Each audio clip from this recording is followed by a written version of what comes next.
आणि यानंतर आपण वळणार आहोत न्यूज 18 लोकमतची विशेष वृत्त मालिका आहे। महाराष्ट्रात 9 जिल्हे असे आहेत जिथे ग्रामीण भागात कोरोना रुग्णसंख्येत सातत्याने वाढ होती आणि असा इशारा दिलेला आहे केंद्रीय पथकाने। जे केंद्रीय पथक आढावा घेण्यासाठी आलं होतं कोरोनाच्या संपूर्ण राज्यामध्ये, यामध्ये विदर्भातल्या 6 जिल्ह्यांचा समावेश आहे। अमरावती, वर्धा, यवतमाळ, अकोला, गडचिरोली, भंडारा, नंदुरबार, रत्नागिरी आणि नांदेड हे 9 जिल्हे सध्या कोरोनाचे हॉटस्पॉट बनलेत। महत्त्वाचं म्हणजे शहरी भागात नाही तर ग्रामीण भागामध्ये पुन्हा कोरोनाची रुग्णसंख्या वाढतीये, हे पुन्हा येतंय। मग प्रश्न असा उरतो की सरकार आणि प्रशासनाचं ग्रामीण भागाकडे दुर्लक्ष होतंय का?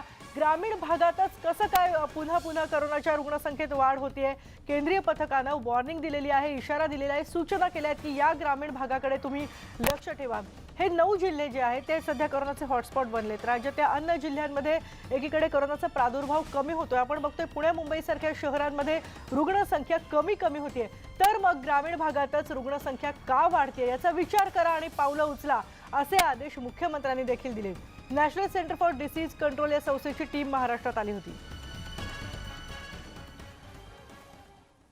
आणि आपल्या सोबत असणारे आमचे पिंपरी चिंचवडचे प्रतिनिधी गोविंद वाकडे। गोविंद, 9 जिल्हे जे आहेत तिथल्या ग्रामीण भागामध्ये कोरोनाचा प्रादुर्भाव वाढतोय। आपल्याला माहिती आहे की पिंपरी चिंचवडमध्ये एकेकाळी हॉटस्पॉट होता, पिंपरी चिंचवडमध्ये सुद्धा रुग्णसंख्या भरपूर झालेली होती। आटोक्यात आणण्यासाठी काय काय प्रयत्न केले गेले आणि आत्ता काय परिस्थिती आहे तिथली?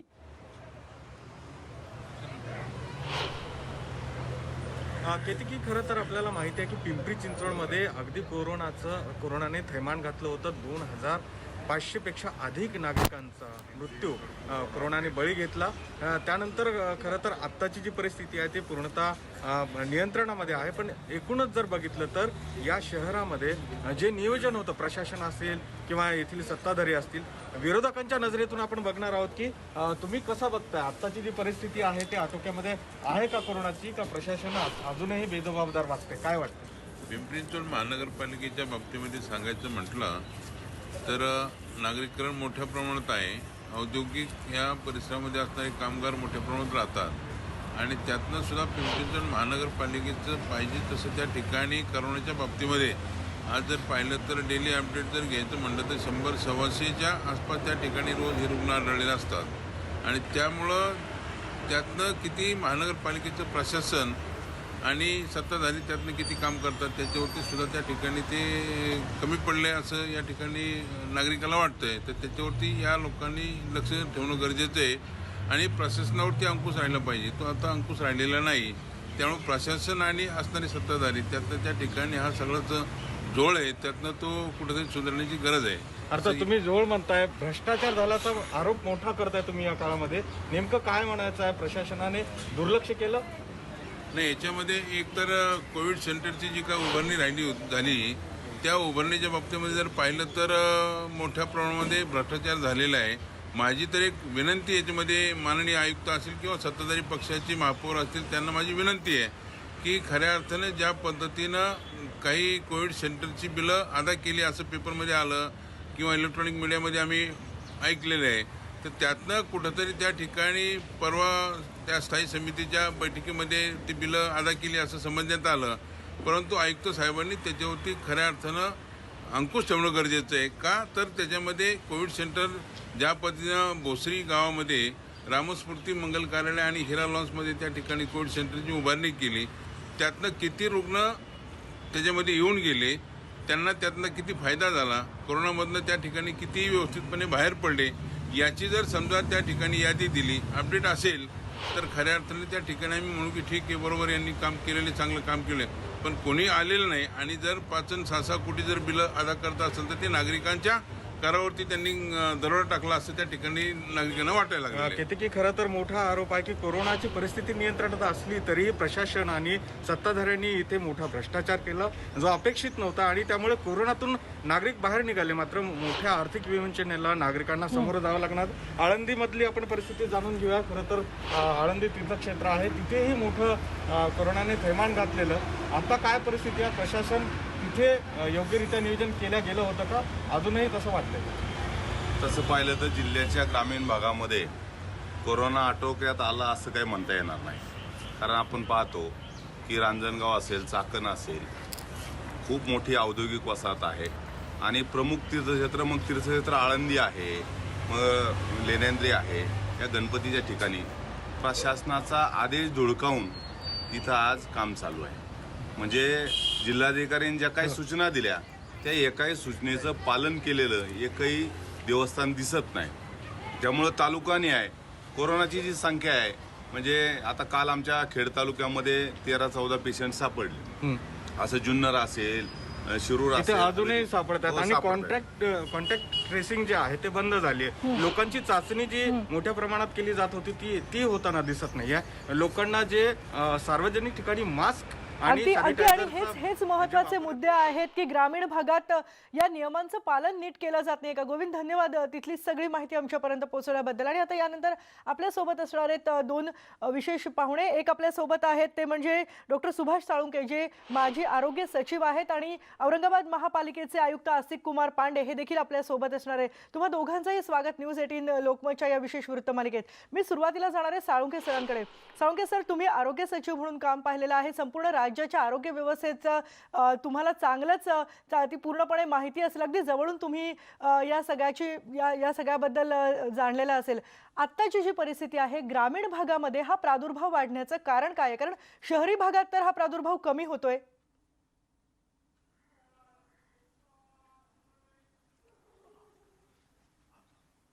हॅलो. हा सर. आवाज आवाज आवाज गेला. आवाज हां नाही. नमस्कार. एक तर पहिल्यांदा मी सांगू इच्छितो की मी या महाराष्ट्र राज्याचा, आपल्या राज्याचा आरोग्य महासंचालक होतो, सचिव नव्हतो. सचिव स्तरावरचं ते पद होतं असो. पण आत्ता या क्षणी आपण जो प्रश्न विचारला की ग्रामीण भागामध्ये ज्या प्रमाणात आपल्या नागरी भागामध्ये किंवा समजा शहरी भागामध्ये ज्या प्रमाणामध्ये केसेस कमी दिसत आहेत, तशा केसेस का कमी दिसत नाही आहेत, त्याची दोन मुख्यत्वे कारणं आहेत. आणि त्यातलं पहिलं महत्त्वाचं कारण असं की ग्रामीण भागामध्ये या संपूर्ण रोगाची किंवा या पॅन्डेमिकची लागण थोडी कमी किंवा उशिरा सुरू झाली. हा एक महत्त्वाचा, म्हणजे व्हायरल ॲक्टिव्हिटी, व्हायरसचं जे काही प्रमाण आहे ते प्रमाण शहरातनं ग्रामीण भागाकडे त्याचा तो फ्लो राहिला आहे. आणि विशेषतः पेरी अर्बन एरियामध्ये आपल्याला अजूनही केसेस पाहायला मिळतात. आणि तिथून बाकीच्या उर्वरित भागापर्यंत या केसेस, त्याचं जे ट्रान्समिशन आहे किंवा त्याचा परिणाम आपल्याला दिसायला लागतो. हा एक महत्त्वाचा इश्यू आहे. आणि दुसरा इश्यू मला वाटतं, याच्या अगोदर कुणीतरी ते कॉमेंट केलं की ग्रामीण भागामध्ये ज्या कोविड ॲप्रोप्रिएट बिहेवियरची आपण अपेक्षा करतो, म्हणजे लोकांनी मास्क वापरावा, लोकांनी सोशल डिस्टन्सिंग किंवा फिजिकल डिस्टन्सिंग पाळावं, दुर्दैवानं या बाबतीमध्ये अत्यंत उदासीनता आहे, ही वस्तुस्थिती आहे. आणि म्हणूनच ओव्हरऑल देशामध्ये जरी परिस्थितीमध्ये सुधारणा दिसते असं म्हटलं जातं, राज्यामध्ये निश्चितपणे केसेस कमी होत आहेत, मृत्यूही कमी होत आहेत. परंतु त्याच पद्धतीने संपूर्ण म्हणजे ग्रामीण आणि शहरी भागात जर हे व्हायचं असेल तर त्याच्यासाठी लोकांनी सहकार्य करणं अत्यंत गरज आहे. ते जर झालं नाही तर खरोखर चिंता आहे बरं का. म्हणजे क्लिअरली मी सांगू इच्छितो, मंडळी याला लाईटली बिलकुल घेऊ नका. परिस्थिती पुढच्या महिन्यात, दीड महिन्यामध्ये जर आपल्याला सुदैवानं अजूनही आपल्या देशामध्ये सुदैवानं अजूनही म्युटेशन काही दिसत नाही. इंग्लंडमधनं आलेला व्हायरस जो होता तो अजूनही आपल्या देशामध्ये फार लिमिटेड प्रमाणामध्ये त्याच्या केसेस आल्या.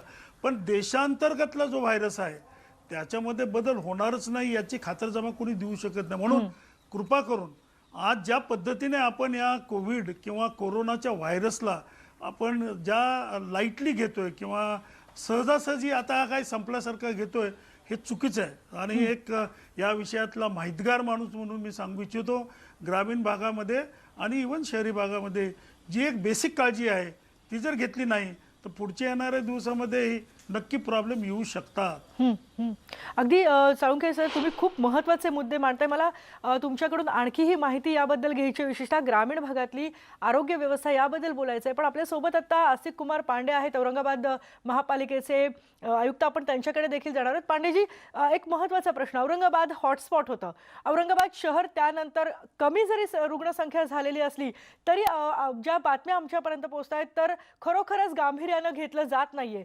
त्यामुळे भीती तर नक्की आहे की पुन्हा एकदा औरंगाबादमध्ये हॉटस्पॉट निर्माण होऊ शकतो का? महापालिका काय उपाययोजना करते आणि का नागरिक ऐकत नाहीयेत?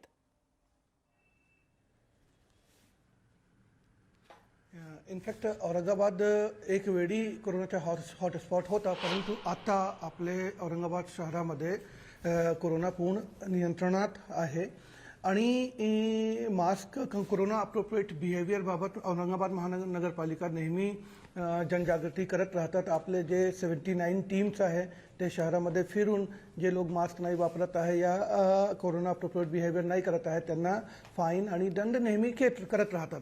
आतापर्यंत मोर दॅन 1.5 कोटी रुपये आपण फक्त फाईन केलेला आहे नागरिकांवर. 79,000 लोकांवर आतापर्यंत आपण फाईन केलेला आहे. याच्यामुळे आता औरंगाबाद शहरामध्ये कोरोनाची परिस्थिती नियंत्रणात आहे आणि आम्ही त्याप्रमाणे आपली पूर्ण तयारी ठेवलेली आहे.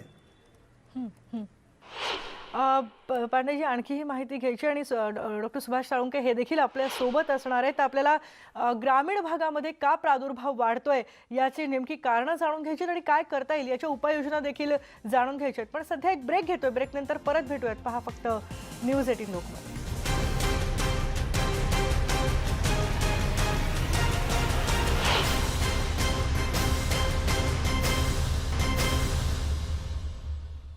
न्यूज 18 लोकमतच्या या विशेष वृत्तमालिकेत तुमच्या सगळ्यांचं स्वागत आहे. कोरोनाचा धोका पुन्हा वाढतोय का या विषयावर आपण बोलतोय, विशेषतः ग्रामीण भागामध्ये. पण आता आपण जाणवतो आमचे प्रतिनिधी स्वाती लोखंडे आपल्या सोबत आहेत आणि त्यांच्यासोबत आहेत मुंबईच्या महापौर किशोरी पेडणेकर. मी थेट जाते स्वातीकडे. स्वाती,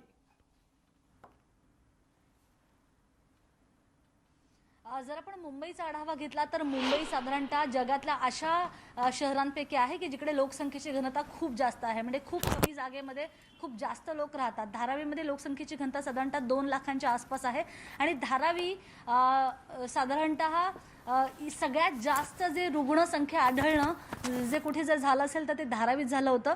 आणि त्यानंतर जर केंद्र सरकारचा असा जर अहवाल असं म्हणतोय किंवा इकॉनॉमिक सर्व्हे असं म्हणतोय की महाराष्ट्र जे आहे ते इतर राज्यांच्या तुलनेत कमी पडलं. त्यात साहजिकच आहे मुंबईचा पण समावेश आहे आणि म्हणूनच मुंबईच्या महापौर किशोरीजी पेडणेकर आहेत आपल्याबरोबर. थेट त्यांच्याकडनं जाणून घेऊया कुठे नेमकं कमी पडली मुंबई. मुंबई किंवा महाराष्ट्र म्हणजे मुंबईला म्हणणं म्हणजे आता महाराष्ट्राला टोकणं आहे.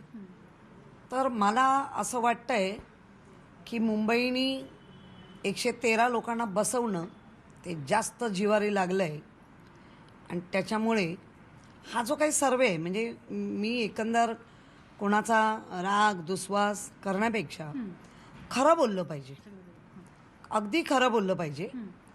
इतर राज्यांची तुलना मुंबईबरोबर करणं तर इतर राज्यातून येणारी संख्या बघता त्यांचं पालकत्व स्वीकारणं हे तुमच्यासाठी मोठं होत नाही का, हा एक प्रश्न. दुसरं, ज्या पद्धतीने तो सर्वे झालाय तो सर्वे कुठच्याही अगदी 4थीतल्या लहान मुलाकडे नेऊन त्याला वाचायला सांगितलं तर तो सांगू शकतो की हा सर्वे कुठच्या तरी एका पक्षाने केलेला सर्वे. तुम्ही थेट असं म्हणताय की हा भाजप प्रणित किंवा भाजपने केलेला आहे? थेट म्हणण्यापेक्षा थेट म्हणायला काहीच म्हणजे त्याच्यात काय आता सगळंच उघड आहे की जर आम्हाला अख्ख्या वर्ल्डमध्ये मुंबई महाराष्ट्राचं नेतृत्व किंवा महाराष्ट्राने केलेलं काम हे दाखले एक्झाम्पल घ्या असं जर सांगितलं जात आहे वर्ल्डमध्ये तर आमच्या काही राज्यांमधल्या लोकांचं आम्ही नाही म्हणणार की 100% आम्ही बरोबर होतो, पण इतर राज्यांच्या तुलनेने महाराष्ट्रामध्ये मुंबईमध्ये बऱ्यापैकी काम झालं असं आंतरराष्ट्रीय याच्यात नाही तर येतच आहे. पण जेव्हा देशातून 5 मुख्यमंत्री निवडायचं काम आलं त्यावेळेला नवीन मुख्यमंत्री कोणताही अनुभव नाही असं म्हणणाऱ्या लोकांना तर एक चपराक होती. 5 नामांकनांच्या आत आपला महाराष्ट्राचे मुख्यमंत्री आले. आणि मुंबई म्हणजे महाराष्ट्रामध्ये अनेक महानगरपालिका आहेत किशोरजी, पण माझा प्रश्न हा स्पेसिफिक आहे. तुमचं म्हणणं बरोबर आहे. तुम्ही साहजिकच आहे, सेनेचे आहात, तुम्ही तुमच्या मुख्यमंत्र्यांची आणि तुमच्या पक्षाच्या लोकांचं तुम्ही कौतुक करणारच. पण या सर्वेमध्ये साधारणतः जे निकष वापरले गेलेत, म्हणजे त्या भागातली लोकसंख्या किती आहे, लोकसंख्येची घनता किती आहे, लोकसंख्याशास्त्र कसं असेल, किती चाचण्या केल्या गेल्या, त्यानंतर मृत्यूदर काय, या सगळ्या निकषांचा याच्यामध्ये आढावा घेतला गेला. तर तुम्हाला असं वाटते का हे निकषच चुकीचे आहेत, की इतर राज्यांची आणि महाराष्ट्राची आकडेवारी कुठेतरी स्पष्ट नाही, असं काही म्हणायचं आहे का? नाही, आकडेवारी कायम देत गेलेले आहेत. जर आपण पाहिलं तर 3 फेब्रुवारीला पहिली कोरोना चाचणी झाली. त्यानंतर 11 मार्चला पहिला रुग्ण सापडला मुंबईमध्ये. 18 किंवा 22 मार्चच्या दरम्यानी आपण विमान सेवा थांबवली. खरं म्हणजे ज्या वेळेला फेब्रुवारीतच आपलं हे सगळं चालू होतं तेव्हाच आपण सांगितलं होतं की पहिली विमान सेवा बंद करा. ती आपण कंपल्सरी 18 मार्चला का 22 मार्चला आपण बंद केली. त्यानंतर ह्या सगळं 3 फेब्रुवारीपासून ते 6 मे पर्यंत जेव्हा इतर राज्यात हाहाकार चालला होता तेव्हा आपण 1 लाखाच्या चाचण्यांचा टप्पा पार केला. तुम्ही आता चाचण्यांचा उल्लेख केला म्हणून मी म्हणते, मग आता चाचण्या करणं का कमी केलंय बरं? काय असं कुठेही काय कमी नाही केलंय, कुठेही कमी नाही केलंय. लोक जात नाहीयेत. लोकांना असं वाटतंय की आमची इम्युनिटी वाढलेली आहे, आम्हाला कुठलंही लक्षण नाही. आणि लोक आजही आपले सेंटर चालू आहेत बऱ्यापैकी. 14-15 ठिकाणी तर आपण ऑलरेडी फ्री ऑफ सेंटर दिले, म्हणजे मोफत करताय.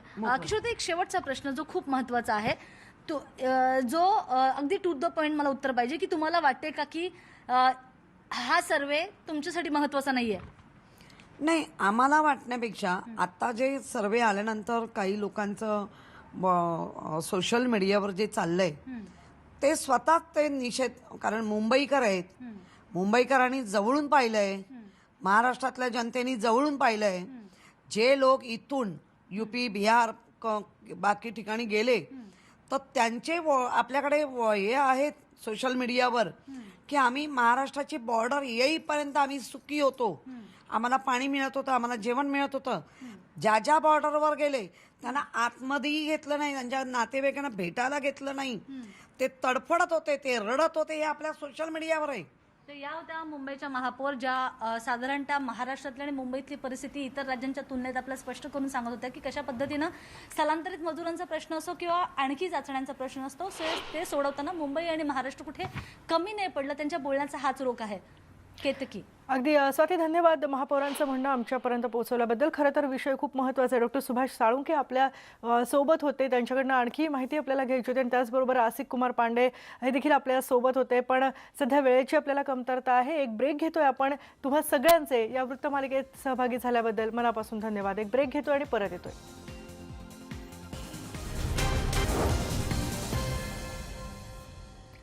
यानंतरची बातमी बघूयात. पंतप्रधान नरेंद्र मोदींना आज राज्यसभेत अश्रू अनावर झाले आणि त्याचं कारण म्हणजे गुलाम नबी आझाद हे राज्यसभेतून निवृत्त होत आहेत आणि त्यांच्याबद्दल राज्यसभेत मोदी आज बोलत होते. भाषणात काश्मीरमधल्या एका दहशतवादी हल्ल्याचा उल्लेख त्यांनी केला. या हल्ल्यात अनेक गुजराती पर्यटक मारले गेले तेव्हा गुलाम नबी आझाद हे जम्मू काश्मीरचे मुख्यमंत्री होते. त्यांनी गुजरातचे तत्कालीन मुख्यमंत्री मोदींना फोन केला तेव्हा त्यांच्यात काय संभाषण झालं हे सांगताना मोदींना रडू कोसळलं. जणू आझाद यांच्या कुटुंबातल्या सदस्यांचं निधन झालंय, इतकं दुःख त्यांना झालं होतं असं मोदी म्हणाले. और जैसे आणि यानंतर पुन्हा एक ब्रेक घेतोय. पहा फक्त न्यूज 18 लोकमत.